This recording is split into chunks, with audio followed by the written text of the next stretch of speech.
हमने शहर को दी एक नई पहचान, हम हैं सिंघानिया बिल्डकॉन।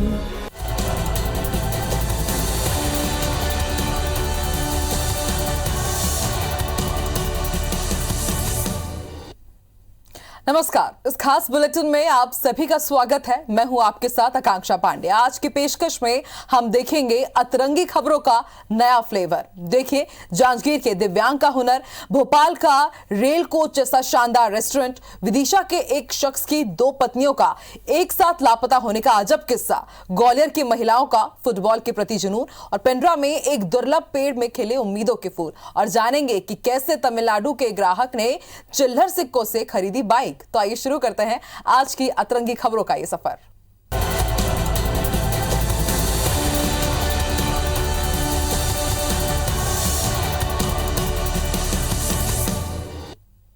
जांजगीर चांपा के बीरभाटा के उत्तम दिव्यांग होने के बावजूद दिन भर कड़ी मेहनत करते हैं और बच्चों के लिए खेलने का सामान बनाते हैं। उनकी खूबसूरत कारीगरी की हर कोई तारीफ कर रहा है। विपरीत परिस्थितियों के बावजूद उत्तम हमेशा आशावान रहते हैं और लोगों के लिए प्रेरणा है। एक रिपोर्ट देखिए।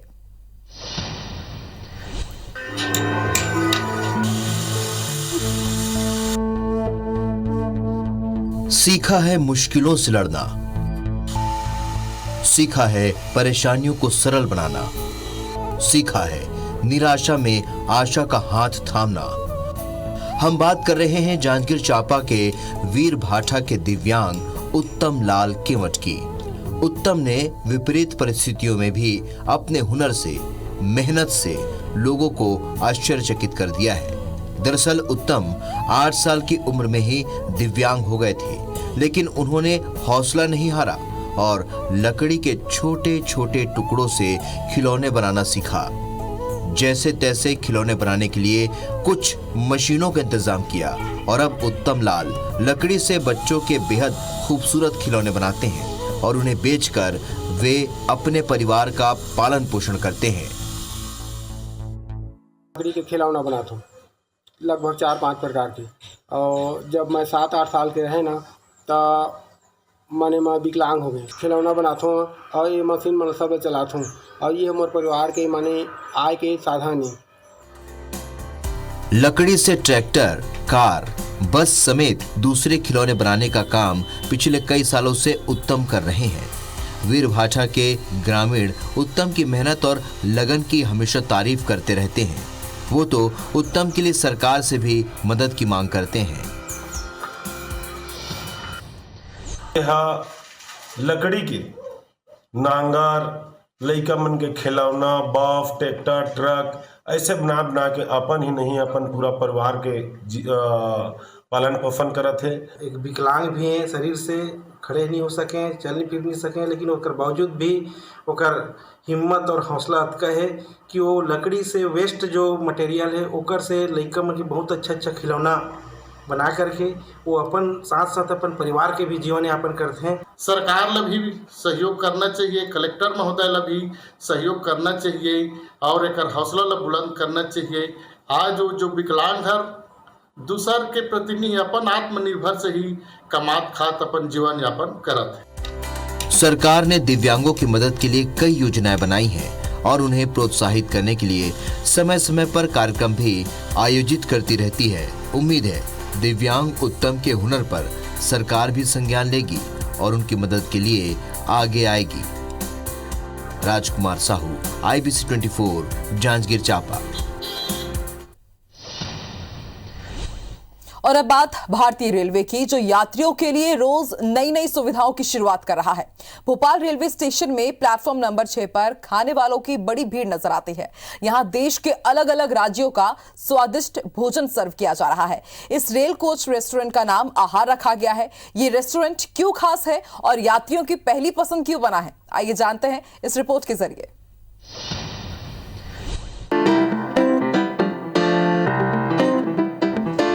यह है भोपाल रेलवे स्टेशन का प्लेटफॉर्म नंबर 6, जहां रेल कोच रेस्टोरेंट को कई नई और आधुनिक सेवाओं के साथ बनाया गया है। इस रेस्टोरेंट में एक साथ 42 लोगों के बैठने की सुविधा है।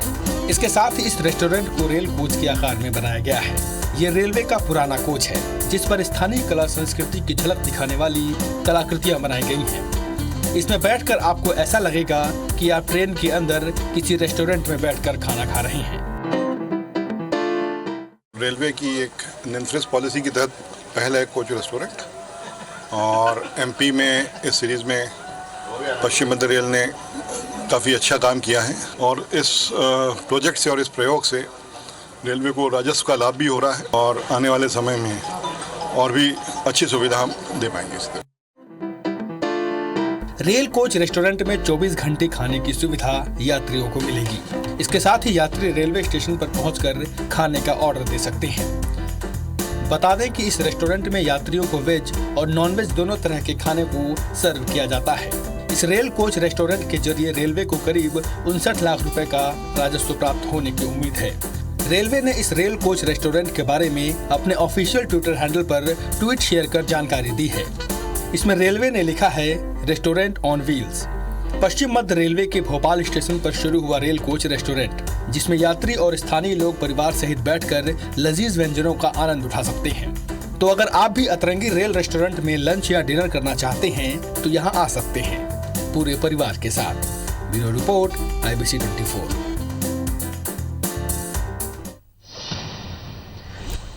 विदिशा में सिविल लाइन थाना इलाके में एक अजीबोगरीब मामला सामने आया जिसे सुनकर लोग हैरान हैं। एक शख्स ने रिपोर्ट दर्ज कराई है कि उसकी दोनों पत्नी एक साथ लापता हो गई।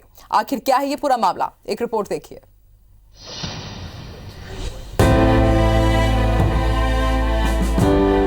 शादी से पहले प्यार के किस्से और अपने साथी के लिए मर मिटने की बातें आपने खूब सुनी होंगी, लेकिन विदिशा के गिरधर कॉलोनी के राजेंद्र अहिरवार शादी के कई साल बाद भी अपने जीवन साथी को किस हद तक प्यार करते हैं, ये आप उनके मुख से ही सुनिए। मेरा निवेदन यही है आप सब लोगों से कि जल्द से जल्द पता करके मेरा परिवार मेरे साथ आ जाए। मैं परिवार बगैर तो पूरा ही अधूरा हूँ। मेरा परिवार नहीं है तो मैं फिर किस मकसद से जीऊँगा।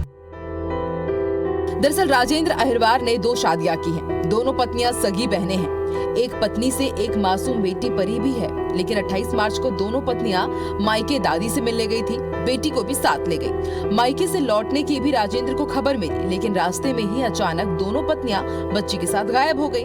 फोन भी बंद आने लगा। यहाँ वहाँ तलाशी खोजबीन करने के बाद जब दोनों बीवियां और बच्ची नहीं मिली तो राजेंद्र निराश और दुखी हो गए। उनके मन में तरह तरह की शंकाएं घर करने लगी। परेशान राजेंद्र ने पुलिस से पत्नियों और बच्ची को खोजने की गुहार लगाई। पुलिस ने मोबाइल ट्रेस किए और पत्नियां उनके फुफेरे भाई के यहाँ मिली। जैसे ही उनके मिलने की खबर राजेंद्र को हुई, वो गदगद हो गए। गायब हुई थी, वो सुरक्षित अपने भाई के इधर गई थी और सुरक्षित मिल गई हैं। उनके साथ कोई दुर्घटना और घटना नहीं घटी हुई है। इसके सर टीम गई हुई थी पुलिस की, फोन लोकेशन के माध्यम से ही हम वहाँ पहुँच पाए हैं और उनको बाकायदा वे आ गई हैं साथ में। अब मेरे साथ दोनों साथ में रह रही हैं। अब आप पत्नियों के गायब होने का तर्क भी सुन लीजिए। दोनों पत्नियों का कहना है कि पति से नोकझोंक हो गई थी, इसलिए गुस्से में फोन बंद कर दिया और फुफेरे भाई के यहाँ रहने चली गई। हाँ, दादी के पास गए थे तो फोन पे थोड़ी चिकपिक हो गई थी, सो माँ के चले गए थे भाई के पास। हुआ 2 दिन बाद आप आए हैं, नहीं, कोई दिक्कत नहीं है। तो वहाँ गए थे हम दादी के पास, तो गुस्सा हो रहा था मोबाइल पर, तो इसलिए चले गए थे, दिमाग खराब हो रहा था। पत्नी के गायब होने की शिकायत के बाद पुलिस ने तत्काल कोई अनहोनी ना हो जाए इसलिए खोजबीन शुरू की। कुछ घंटे बाद ही पुलिस ने पत्नियों और बच्ची को ट्रेस कर राजेंद्र के सुपुर्द कर दिया। पुलिस भी मानती है कि राजेंद्र परिवार को लेकर बेहद चिंतित थे। जिनकी तलाश की तो तलाश में पता चला कि इनकी दोनों की पति से नोकझोंक हो गई थी। इस कारण से अपने बुआ के लड़के के यहाँ चली गई थी और वहाँ से उन्हें दस्तयाब करके और फिर पुनः इनकी सहमति बनी और पति के साथ वापस चली गई। वैसे तो आपने पति पत्नी के झगड़े अक्सर ही सुने होंगे। अक्सर पत्नी ही पति को मनाती है, लेकिन राजेंद्र अपनी दोनों पत्नियों को इतना चाहते हैं कि उनके बगैर बेहद निराश हो गए। लेकिन अब वो बेहद खुश हैं और पुलिस को रोम रोम से धन्यवाद भी दे रहे हैं। मनोज पांडे के साथ ब्यूरो रिपोर्ट, IBC 24 विदिशा। स्वागत है। बात करते हैं ग्वालियर की, जहां की फिजा अब बदलने लगी है। इस बार कुछ ऐसी ही तस्वीरें सामने आई जो दूसरी महिलाओं को कुछ सीखने और कुछ कर गुजरने की सीख देता है। ग्वालियर के फुटबॉल ग्राउंड में गली मोहल्ले की महिलाएं कंपटीशन में हिस्सा ले रही हैं और पारंपरिक पोशाक साड़ी में फुटबॉल खेलती नजर आ रही हैं। महिलाओं को खेल के प्रति ये जुनून कैसे आया, आइए देखिए इस रिपोर्ट में।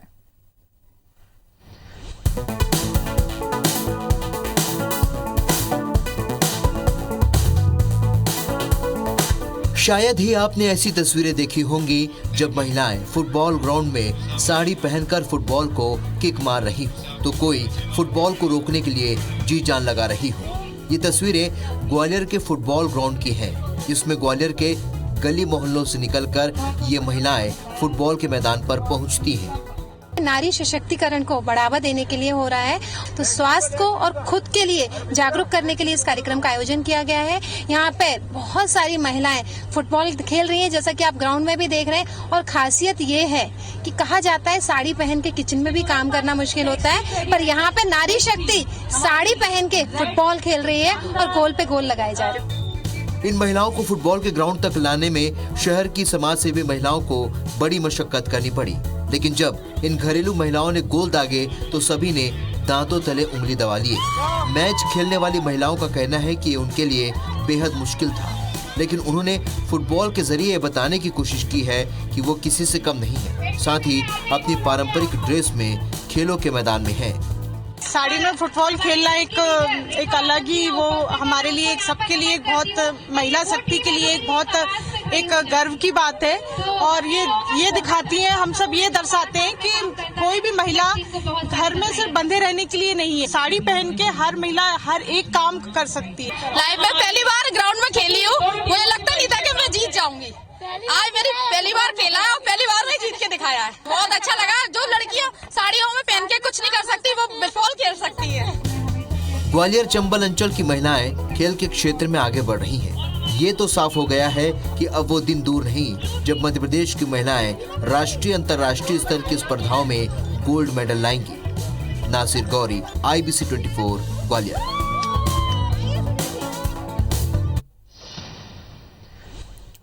और अब बात पेंड्रा की, जहां औषधीय गुणों से भरपूर एक दुर्लभ पेड़ में फूल खिलाए हैं। ये फूल उम्मीदों के हैं, ये फूल विश्वास के हैं, जो सूनी गोद वाली महिलाओं के लिए बेहद खास रहेंगे। आखिर किन किन खासियतों वाला है ये पेड़, देखिए एक रिपोर्ट।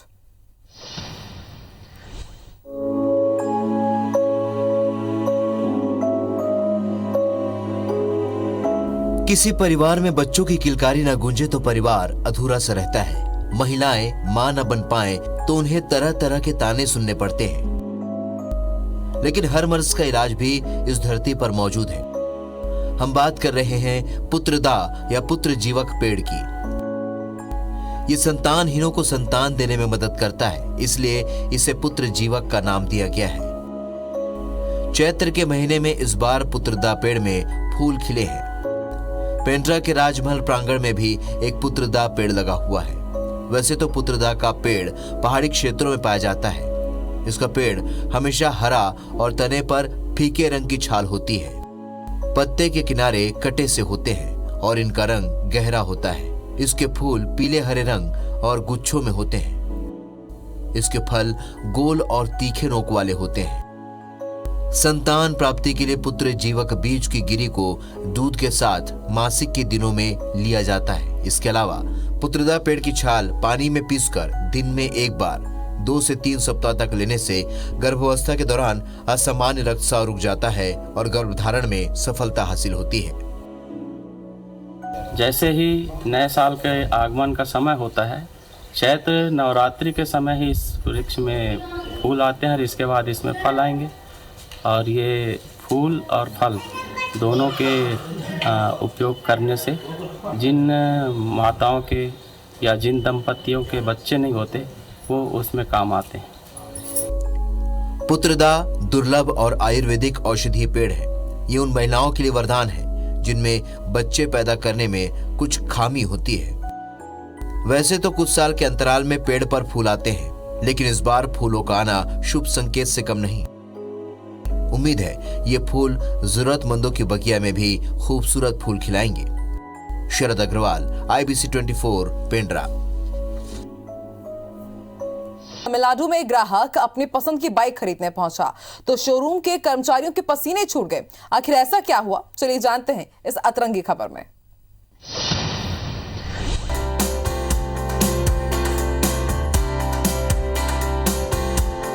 इन सिक्कों के ढेर को देखकर आपको लग रहा होगा कि ये कोई धार्मिक परिसर है जहां बैठकर लोग दान पेटी से सिक्के निकालकर गिनती कर रहे हैं। लेकिन हम आपको बता दें कि ये कोई धार्मिक स्थल नहीं बल्कि एक बाइक का अच्छा खासा शोरूम है और शोरूम के कर्मचारी ही सिक्कों की गिनती कर रहे हैं। दरअसल तमिलनाडु में एक ग्राहक अपनी पसंद की बाइक खरीदने के लिए पहुंचा तो शोरूम के कर्मचारियों के पसीने छूट गए। दरअसल सेलम के भूपति को बजाज डोमिनार 400 सीसी बाइक खरीदनी थी जिसकी कीमत 2,06,000 रुपए थी।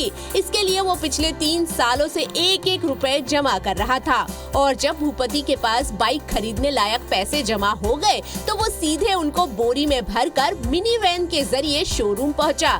भाई ग्राहक ने बाइक खरीदी और पैसे देकर घर चला गया।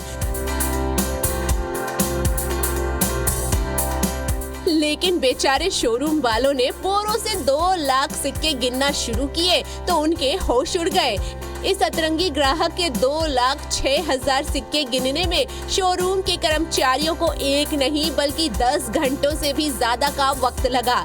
सोशल मीडिया पर भी इस अतरंगी ग्राहक का ये वीडियो तेजी से वायरल हो रहा है और लोग उसे जमकर पसंद कर रहे हैं। Bureau report IBC 24। और इसी के साथ अतरंगी खबरों के सफर में फिलहाल इतना ही। देश और दुनिया की तमाम खबरों के लिए आप देखते रहिए IBC 24। नमस्कार।